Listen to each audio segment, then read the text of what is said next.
अस्सलाम वालेकुम students, welcome back to biology brilliance. तो जैसा कि हमने चैप्टर नंबर 3 बायोडाइवर्सिटी स्टार्ट किया हुआ था, तो आज उसका हम लोग टॉपिक क्लासिफिकेशन कवर करेंगे। आज इस टॉपिक के अंदर हम लोग देखेंगे कि बेसिस ऑफ क्लासिफिकेशन क्या है, एम्स क्या है और प्रिंसिपल क्या है क्लासिफिकेशन के। तो बहुत ईजी टॉपिक है, इंटरेस्टिंग टॉपिक है, और जो आपके पॉइंट्स क्लियर नहीं है इस टॉपिक के बारे में वो भी आज क्लियर हो जाएंगे, इसलिए ध्यान से पूरे की पूरे लेक्चर को आपने सुनना है।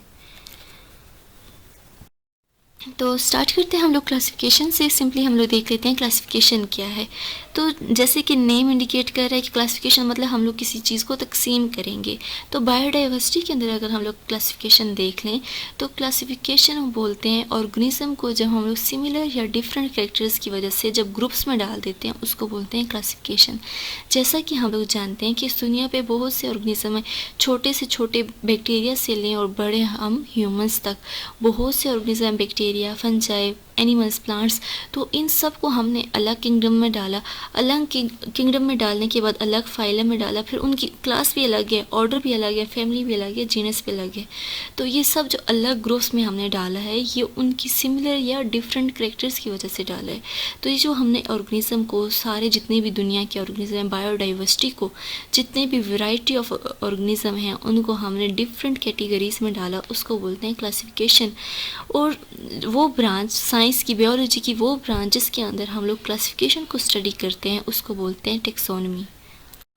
और अगर साइंस के हवाले से देखा जाए तो साइंटिस्ट मानते हैं कि इवोल्यूशन हुई थी, कि ह्यूमंस जो है, ह्यूमंस बैक्टीरिया से इवॉल्व हुए हैं, सबसे पहले इस दुनिया पे बैक्टीरिया आए हैं। तो साइंटिस्ट ये बोलते हैं। तो अकॉर्डिंग टू साइंटिस्ट जो हमारी पूरी दुनिया है वो 4 बिलियन ईयर्स पुरानी है, 4 बिलियन ईयर्स वो पुरानी है। तो इतनी पुरानी दुनिया में साइंटिस्ट का ये कहना है, उन्होंने बहुत सी थ्योरी दी हुई हैं कि पहले इवोल्यूशन हुई थी। इवोल्यूशन का कॉन्सेप्ट ये है कि सबसे पहले एक सबसे छोटा जानदार इस दुनिया पे आया, यूनिसेलुलर आया, फिर मल्टीसेलुलर आए, प्रोकैरियोट थे पहले, फिर यूकैरियोट आए। छोटे छोटे ऑर्गेनिज्म से एक बहुत बड़े ऑर्गेनिज्म बन गए, जैसे कि ह्यूमंस, एनिमल्स, प्लांट्स। तो इस तरह साइंटिस्ट कहते हैं कि अगर मैं आपको थोड़ा सा डिटेल में बता दूं तो वो मानते हैं बिग बैंग थ्योरी को, जिसके मुताबिक वो कहते हैं कि पहले ज़मीन पे कुछ भी नहीं था, सिर्फ़ और सिर्फ ग्लेशियर हुआ था। तो एक दफ़ा जब बहुत ज़्यादा धमाका हुआ तो आसमान से जितने भी सितारे हैं, गैलेक्सीज़ हैं, वो सब कुछ टूटे। टूटने से क्या हुआ, ये सारे ग्लेशियर्स मेल्ट हो गए, और जब मेल्ट हुए तो पानी हो गया था पूरी अर्थ पे। और उस पानी होने की वजह से अर्थ के अंदर जो सबसे पहले ऑर्गेनिज्म आया था वो बैक्टीरिया था। तो उन्होंने कहा वो आर्की बैक्टीरिया के बाद वो यूनिसेलर थे, फिर यूनिसेलर वो प्रोकैरियोट थे, प्रोकैरियोट के बाद आए यूकैरियोट, मल्टीसेलर आए, फिर लाइफ बढ़ती गई, लाइफ बढ़ती गई, इनवर्टिब्रेट्स आ गए, फिर इंसेक्ट्स आ गए, इंसेक्ट्स के बाद फिशेस आ गए, फिशेस के बाद आ गए एम्फीबियंस आ गए, फ्रॉग्स वगैरह, फिर रेप्टाइल्स आ गए, लिजर्ड, स्नेक्स, उनके बाद बर्ड्स आए, और हम ह्यूमंस जो हैं फिर ह्यूमंस आए। ह्यूमंस किससे इवॉल्व हुए हैं? मंकीज से। ये साइंटिस्ट का कॉन्सेप्ट है। लेकिन हम लोग जिस तरह मुसलमान हैं तो हमें पता है कि हम अशरफुल मखलूक़ात हैं और अल्लाह ताला ने हमें इसी रूप में भेजा था। लेकिन साइंटिस्ट के मुताबिक वो कहते हैं कि एवोल्यूशन हुई थी। तो ये कॉन्सेप्ट जो है एवोल्यूशन का यही है कि सबसे पहले यूनिसेलर है, उसके बाद जो है मल्टी सेलुलर आए। तो इन्होंने इसी तरह से जो ह्यूमंस हैं उनको क्लासिफाई किया हुआ है कि सबसे पहले उन्होंने बैक्टीरिया को डाला हुआ है, उसके बाद उन्होंने मल्टी सेलुलर, इस तरह पहले सबसे पहले हम लोग पढ़ते हैं किंगडम मोनेरा, फिर प्रोटिस्टा, फिर हम लोग फंजाई पढ़ते हैं, फिर प्लांटाई, फिर एनिमलिया। तो इन्होंने इनकी सेम करेक्टर्स की वजह से इनको अलग अलग कैटेगरीज में डाला हुआ है। ये जो डिटेल में है 5 किंगडम सिस्टम, 2 किंगडम सिस्टम में आपको पढ़ाऊँगी, आपने अभी टेंशन नहीं लेनी है, अभी आपने पेशेंस के साथ जस्ट देखना है कि क्लासिफिकेशन क्या है। तो बहुत सिंपल सा कॉन्सेप्ट है। जैसे कि बोलते हैं कि हमारी जो पूरी अर्थ है उस पर बहुत से ऑर्गेनिज्म हैं जो पूरे के पूरे अभी तक क्लासिफाई नहीं हुए। उनमें से 1/3 ऑर्गेनिज्म अभी तक साइंटिस्ट ने क्लासिफाई किए हैं। बहुत थोड़े से ऑर्गेनिज्म को नेमिंग दी है, बहुत ज़्यादा ऑर्गेनिज्म को नेमिंग देना भी रहती है। तो बायोलॉजिस्ट के मुताबिक जो ऑर्गेनिज्म आइडेंटिफाइड हुए हैं, जो उन्होंने ढूंढ निकाले हैं, जिनको उन्होंने नेमिंग दे दी है, वो 2 मिलियन हैं। 2 मिलियन ऑर्गेनिज्म है जिनको उन्होंने आइडेंटिफाई कर दिया, क्लासिफाई कर दिया, उनको तकसीम कर दिया ग्रुप्स के अंदर। तो उनके अंदर जो तादाद है 1.5 मिलियन जो हैं वैरायटीज़ हैं इकसाम है एनिमल्स की और 0.5 मिलियन जो है इकसाम है प्लांट्स की। तो ये चीज़ आपने याद रखनी है, कितनी इकसाम है, 1.5 एनिमल्स की हैं और 0.5 जो है वो प्लांट्स की हैं। तो इन ऑर्गेनिज्म में छोटे से छोटे जो इन्होंने क्लासीफाई किए हैं, साइंटिस्ट ने जो क्लासीफाई किए हैं, क्लासिफिकेशन किए हैं, उन्होंने छोटे से छोटे माइक्रो ऑर्गेनिज्म जैसे कि बैक्टीरिया है वहाँ से स्टार्ट लिया और लार्जेस्ट जो अशरफुल मखलूक़ात हैं ह्यूमंस, वहाँ तक क्लासिफिकेशन इन्होंने की है। तो जो लिविंग ऑर्गेनिज्म है उनके अंदर कुछ जो है वो पानी में रहते हैं जैसे कि फिशेस, इनवर्टिब्रेट, कुछ जो है लैंड पे रहते हैं जैसे ह्यूमंस, बर्ड्स, लिजर्ड्स वगैरह, और कुछ स्ट्रॉल करते हैं, क्रॉलिंग करते हैं, रेंगने वाले कुछ रेप्टाइल्स हैं जो रेंगते हैं जैसे कि स्नेक वगैरह, कुछ उड़ते हैं बर्ड्स, और कुछ स्टेशनरी हैं जैसे कि कुछ पोरीफेरा स्पॉन्जेस। अगर आप लोग डिटेल में पढ़ें, जो वाटर के अंदर बिल्कुल स्टेशनरी होती हैं, वो फूड भी वाटर से ले रही होती हैं, मूव नहीं कर रही होती हैं, बस स्टेशनरी होती हैं। तो ये सब कुछ जो है, जितने भी ऑर्गेनिज्म हैं, बायोडाइवर्सिटी या वैरायटी ऑफ ऑर्गेनिज्म हैं, इनको साइंटिस्ट ने क्लासिफाई किया है। अब हम लोग देखेंगे कि किस बेसिस पर कौन से एम्स हैं, कौन से प्रिंसिपल हैं जिसकी वजह से साइंटिस्ट ने या बियोलॉजिस्ट ने ऑर्गेनिज्म को क्लासिफाई किया है। तो सबसे पहले देख लेते हैं बेसिस ऑफ क्लासिफिकेशन। जैसे कि मैंने फर्स्ट लेक्चर में आपको बताया था इंट्रोडक्शन टू बियोलॉजी में कि जो साइंटिस्ट हैं, जो फादर ऑफ बियोलॉजी हैं, वो कौन है? एरिस्टोटल। ये आपने लाजमी याद रखना है। जैसे कि आप बायोलॉजिस्ट हैं तो फादर ऑफ बियोलॉजी हैं वो हैं एरिस्टोटल। तो क्लासिफिकेशन, जब लिविंग ऑर्गेनिज्म की क्लासिफिकेशन हो रही थी तो इसके अंदर भी एरिस्टोटल का बहुत बड़ा रोल था कि एरिस्टोटल ने सबसे पहले बुनियाद रखी थी क्लासिफिकेशन की। सबसे पहले अगर पहला कदम किसने क्लासिफिकेशन में उठाया था, लिविंग ऑर्गेनिज्म को क्लासिफाई करने में किसने कदम उठाया था, तो वो एरिस्टोटल थे। लेकिन एरिस्टोटल का ज़माना बहुत पुराना था। जैसे कि हमें पता है एरिस्टोटल एक ग्रीक फ़िलोसोफर हैं, तो बहुत पुराना दौर था और इन्होंने बस गौर व फिक्र किया। हमने साइंटिफिक मेथड्स पढ़े ना, इन्होंने ऑब्जर्वेशन की। ऑब्जर्वेशन करके इन्होंने देखा कि मेरे इर्द गिर्द कौन से जानदार कौन सी जगह पे रहते हैं, तो उन्होंने जगह के हवाले से उनको तकसीम कर दिया। लेकिन उस टाइम पे माइक्रोस्कोप नहीं था तो ये इंटरनल नहीं देख सकते थे, तो उन्होंने सिर्फ और सिर्फ उनका हैबिटाट देखा था। क्या देखा था? हैबिटाट, कि वो किस जगह पे रहते हैं। तो एरिस्टोटल ने ऑर्गेनिज्म को क्लासिफाई किया था on the basis of habitat, कि वो कौन सी जगह पे रहते हैं, वाटर में रहते हैं, लैंड पे रहते हैं, खुश्की पे रहते हैं, कौन सी जगह पे वो ऑर्गेनिज्म रहते हैं, उसकी वजह से इन्होंने क्लासिफाई कर दिया। इन्होंने फर्स्ट स्टेप उठाया, लेकिन जो इन्होंने पेश की अपनी फार्मूलाज पेश किए, थ्योरीज, वो इतनी एक्सेप्टेबल नहीं थी, पर इन्होंने पहला कदम उठाया था, इसलिए ये बहुत ज़्यादा फेमस हैं। तो उसके बाद कार्लस लिनस आए थे, तो उन्होंने 2 किंगडम सिस्टम पेश किया था। उसके बाद रॉबर्ट विटेकर, उन्होंने 5 किंगडम सिस्टम पेश किया था। तो मोस्ट एक्सेप्टेबल जो है वो 5 किंगडम सिस्टम है। तो बहुत से साइंटिस्ट आए और उन्होंने अपनी थ्योरी दी। तो हम लोग देख लेते हैं कि एरिस्टोटल का काम क्यों इतना नहीं माना जाता। बहुत बड़ी बात है कि एरिस्टोटल ने पहला कदम उठाया क्लासिफिकेशन की तरफ, इसलिए इनको फादर ऑफ बियोलॉजी भी बोलते हैं, क्योंकि बियोलॉजी जो वर्ड है वो इन्होंने ही, बायो जो है लाइफ की स्टडी, इन्होंने ही स्टार्ट ली थी।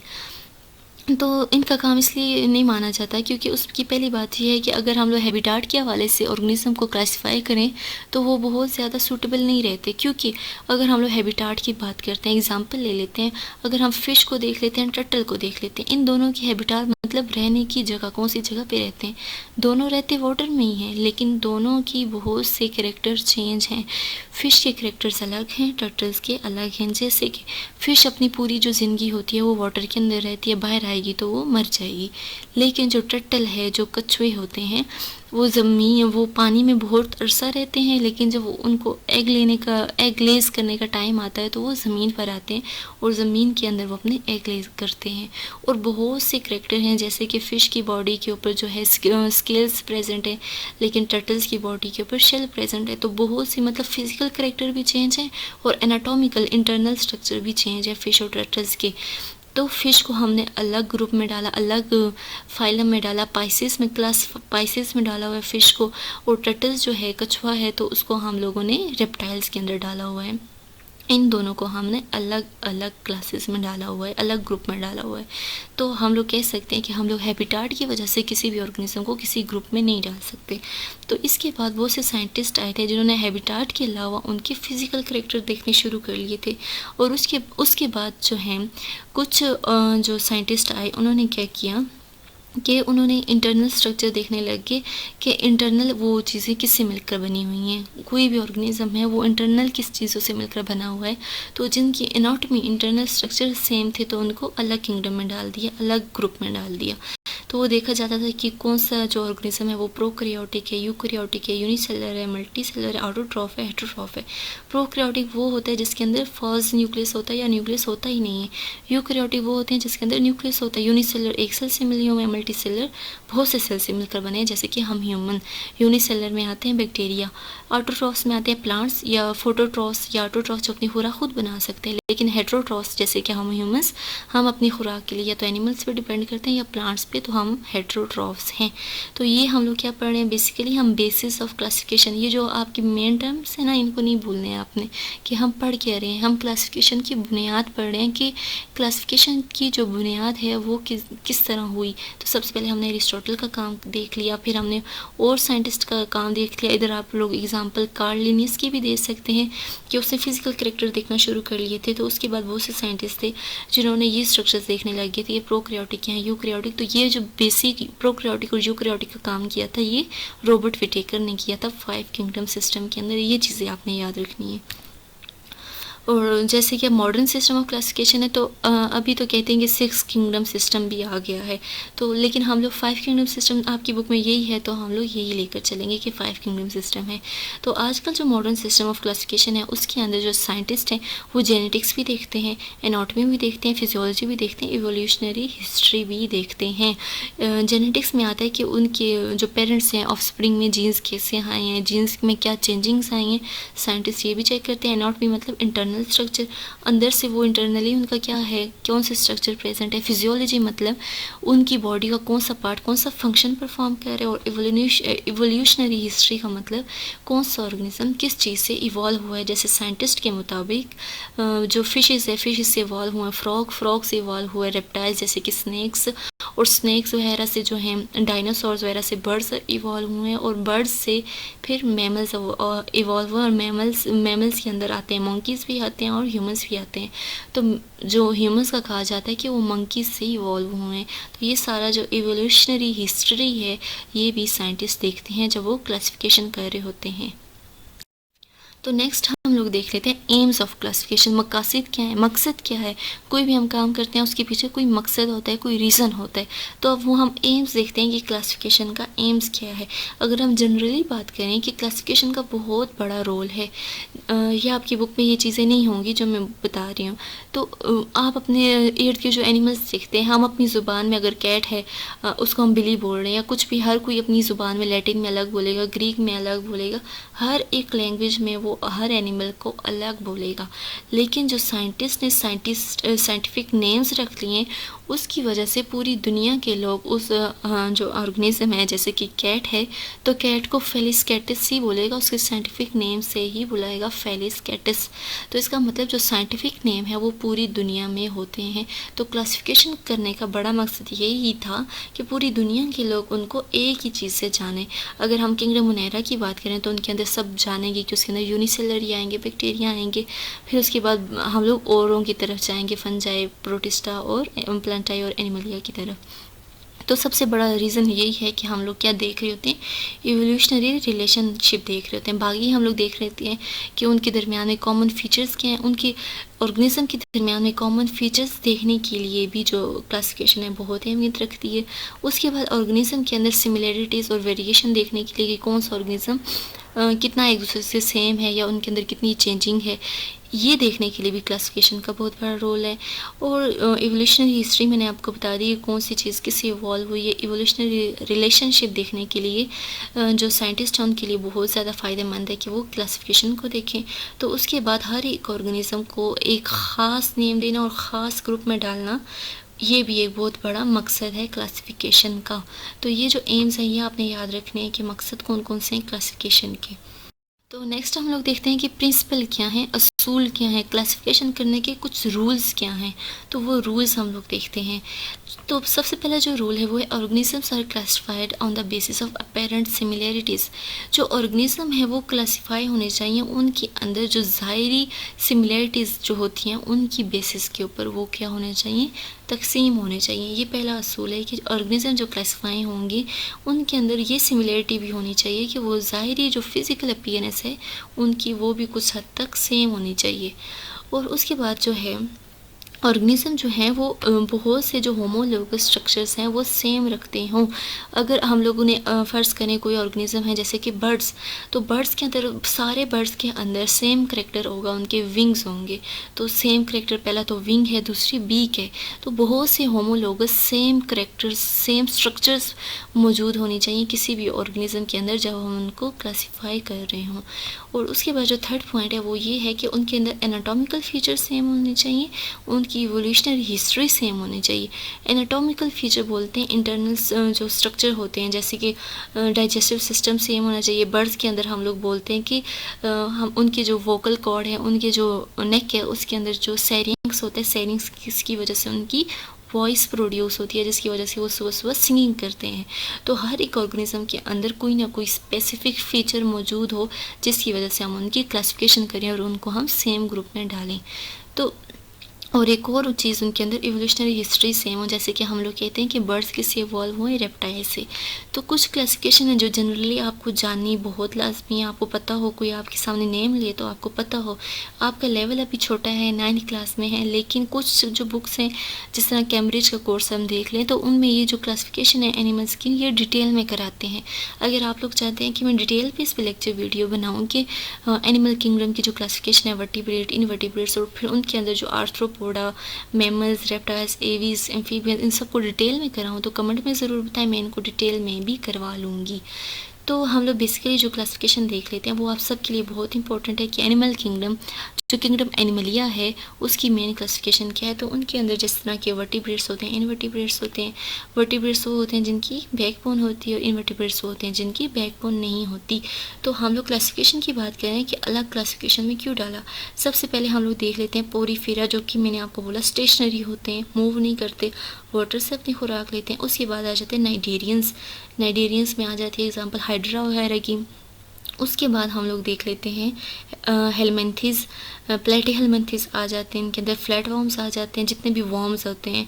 उसके बाद एनिलिडा, जिस तरह हम इर्द गिर्द आपके इर्द गिर्द जो एग्जांपल है सॉइल के अंदर हम लोग अर्थवॉर्म देखते हैं, एनिलिडा में आ जाते हैं। उसके बाद हम लोग मुलस्का देखते हैं, जिस तरह स्नेल आप लोग देख लें तो स्नेल जो है वो किसके अंदर आती है, मुलस्का के अंदर। उसके बाद जो मोस्ट सक्सेसफुल इन्वर्टिब्रेट्स हैं वो हैं आर्थ्रोपोडा, और मोस्ट इम्पॉर्टेंट है आर्थ्रोपोडा। आर्थ्रोपोडा का मतलब होता है जॉइंटेड लेग्स। तो अगर आपने किसी भी इंसेक्ट को देखा हो तो वो पकड़ में नहीं आते, क्योंकि उनकी जॉइंटेड लेग्स होती हैं, जैसे ही आप उनको टच करते हैं वो फ़ौरन से उड़ जाते हैं। तो सबसे ज़्यादा सक्सेसफुल अडॉप्टेशन जो है इवोल्यूशन में, जो सबसे ज़्यादा हाईली सक्सेसफुल इन्वर्टिब्रेट्स हैं वो आर्थ्रोपोडा हैं। तो हम लोग वर्टिब्रेट्स पे आ जाते हैं जिनकी बैकबोन है। तो आर्थ्रोपोडा के बाद आते हैं इकाइनोडन्स, जैसे कि स्टारफिश वगैरह, और स्टारफिश के बाद आ जाती है फिशेस, पाइसेस, जिनको पाइसेस कहते हैं। इनवर्टिब्रेट्स की बहुत सी क्लासेस हैं, लेकिन जो वर्टिब्रेट की क्लासेस हैं वो सिर्फ और सिर्फ 5 हैं। सबसे पहले आ जाती हैं पाइसेस, फिर एम्फीबियंस, एम्फीबियंस में आ जाते हैं फ्रॉग, सैलमेंडर, टोड वगैरह, जो पानी पे भी रह सकते हैं और ज़मीन पर भी रह सकते हैं। तो यहाँ पे वो बोलते हैं एवोल्यूशन, कि जैसे पानी पे रहते थे फिर पानी पर से सीधा ज़मीन पर आए, फिर ज़मीन से पानी जो मैंने कहा ना कि जो फ्रॉग है वो पानी पे भी रहती है और ज़मीन पे भी रहती है, तो फिर वो डायरेक्ट जो रेप्टाइल्स हैं वो ज़मीन पर रहने लग गए, जैसे कि डायनासोर्स वगैरह थे, स्नैक्स और ये चीज़ें होगी, लिजर्ड्स वगैरह। उसके बाद एवीज आ जाते हैं, जितने भी बर्ड्स हैं जो कि फ्लाई करते हैं। और एवीज के बाद जो है मैमल्स आ जाते हैं। मैमल्स के अंदर सब वो आते हैं जिनके पास मेमोरी ग्लैंड्स होते हैं, जिनकी बॉडी पे हेयर्स होते हैं। जो एनिमल्स आप अपने इर्द गिर्द देखते हैं, कैट, डॉग, लॉइन, जिराफा, एलिफेंट, जितने भी देखते हैं, ह्यूमंस भी मैमल्स के अंदर आ जाते हैं। उनके मेमोरी ग्लैंड्स होते हैं और वो अपने जो न्यू बॉर्न बेबीज़ हैं वो अपने मिल्क से उनको नरिशमेंट देते हैं। तो यहाँ तक था आज का लेक्चर। उम्मीद करती हूँ सबको समझ में आया होगा। कुछ समझ में ना आए तो कमेंट ज़रूर करें। अगर आपको डिटेल में लेक्चर चाहिए एनिमल किंगडम की तो वो भी कमेंट में ज़रूर करें, इंशाल्लाह उस पर भी लेक्चर में दे दूँगी।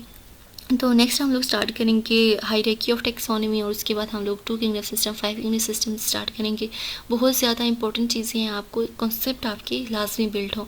अब आपको इन तीनों चीज़ों के बारे में डिफरेंस लाजमी पता हो कि बेसिस क्या है, बुनियादें क्या हैं क्लासिफिकेशन की, उसके बाद एम्स क्या है, मकसद क्या है क्लासिफिकेशन की, और असूल क्या हैं, रूल्स क्या हैं, प्रिंसिपल क्या हैं क्लासिफिकेशन की। ये 3 चीज़ें हमने कवर की। उम्मीद करती हूँ आपको सब कुछ समझ में आता होगा। कुछ ना समझ में आए तो कमेंट ज़रूर करें। अपना बहुत ज़्यादा ख्याल रखें। मिलते रहेंगे नेक्स्ट वीडियो में। अल्लाह हाफिज़।